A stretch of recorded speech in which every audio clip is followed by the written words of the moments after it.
Untuk selanjutnya yaitu pembahasan al-fana, al-baqa, dan al-ittihad.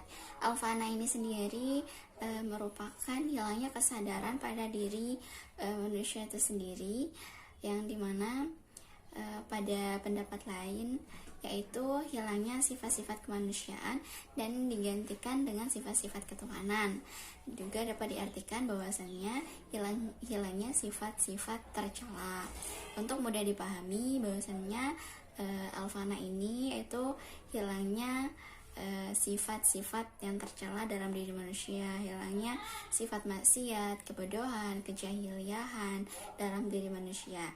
Dan al-baqa adalah sesuatu yang terdapat dalam diri manusia, yaitu akhlak terpuji, ilmu pengetahuan, kebersihan diri dari dosa dan maksiat. Nah, untuk mencapai al-baqa ini harus dihiasi dengan berzikir, beribadah, melakukan akhlak yang terpuji dan sebagainya.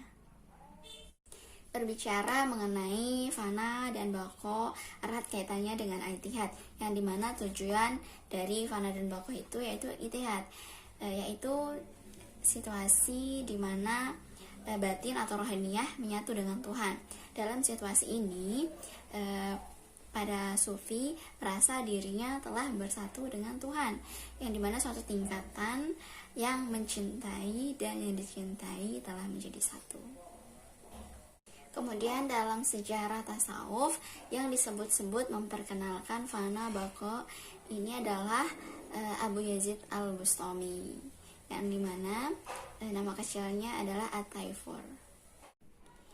Nah, dalam paham sufi yang dimana fana baqa yang ditujukan untuk mencapai ittihad ini sejalan dengan liqa al-Rabbi, yaitu menemui Tuhan. Dan hal ini juga sejalan dengan firman Allah dalam surah Al-Kahfi ayat 110 yang artinya barang siapa yang ingin menemui Tuhannya maka hendaklah ia mengerjakan amal yang soleh dan janganlah ia mempersekutukan seorang pun dengan beribadah kepadanya. Untuk selanjutnya yaitu al-hulul, yang dimana istilah al-hulul ini digunakan istilah al-hulul ini yaitu ketika Tuhan menempati suatu tubuh manusia, dan di situ terciptalah sifat-sifat ketuhanan dalam diri manusia tersebut dengan hilangnya sifat kemanusiaan melalui al-fana. Dengan demikian maka manusia mempunyai sifat-sifat ketuhanan dalam dirinya. Hal ini dapat dipahami dalam ayat yang artinya, dan ingatlah ketika kami berkata kepada malaikat, sujudlah kepada Adam. Semuanya sujud kecuali iblis. Ia merasa enggan dan besar, maka mereka menjadi tidak percaya. Quran surah Al-Baqarah ayat 34. Dan seperti yang disyaratkan dalam sebuah hadis, Tuhan menciptakan Adam sesuai dengan bentuknya. Bentuknya itu yaitu di sana dikatakan bahwa Allah Subhanahu wa taala. Berdasarkan uraian yang tadi, maka dapat dikatakan bahwasannya al-hulul adalah penyatuan rohania antara manusia dan juga Allah Subhanahu wa taala. Dan tujuan al-hulul ini adalah mencapai secara batiniah, yaitu persatuan antara manusia dan juga Allah Subhanahu wa taala. Dan tokoh yang memperkenalkan al-hulul ini adalah Al-Hallaj. Untuk selanjutnya itu al-wahdatul wujud, yaitu satu wujud, yang dimana oleh para sufi mengatakan bahwasannya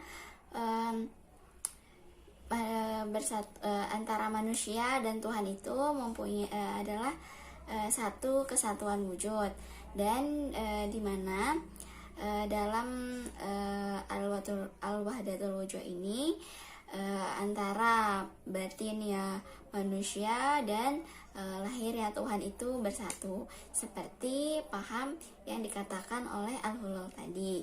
Hal ini dapat kita lihat ketika kita membuka Al-Quran, dan dalam ayat-ayat Al-Quran itu menyatakan bahwasannya Allah itu memiliki unsur zohir yang seperti yang terdapat dalam surah Al-Hadid ayat 3 yang artinya dialah yang awal dan yang akhir, yang zahir dan batin, yang maha mengetahui segala sesuatu. Untuk kemudian tokoh yang membawa paham al-wahdatul wujud ini adalah Muhyiddin Ibnu Arabi. Selain sebagai sufi, Ibnu Arabi juga dikenal sebagai pengarang yang produktif, sehingga ketika dihitung-hitung jumlah karangannya melebihi dari 200 buku. Untuk kemudian pembahasan terakhir yaitu insan al-kamil, yang dimana terdiri dari kata insan dan al-kamil. Insan yang artinya manusia dan al-kamil yang berarti sempurna, yaitu manusia yang sempurna.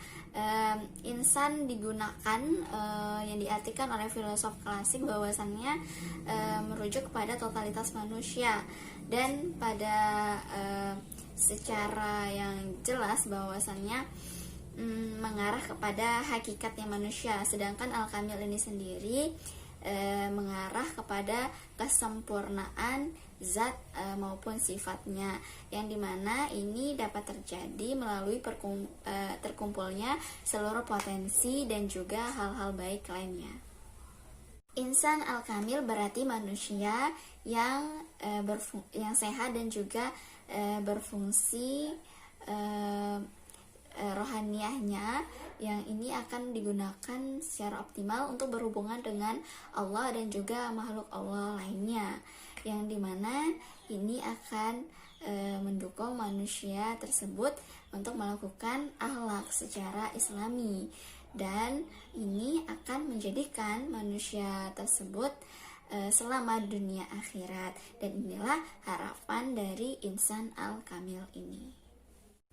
Baiklah, demikian yang dapat saya uraikan dalam kesempatan kali ini, yaitu dapat menjelaskan beberapa materi dalam mata kuliah akhlak tasawuf. Semoga ini khususnya untuk diri saya dapat kita ambil pelajaran untuk kedepannya, untuk mencapai tujuan yaitu insan al-kamil itu sendiri. Mohon maaf atas segala kekurangannya. Terima kasih atas segala perhatiannya. Wassalamualaikum warahmatullahi wabarakatuh.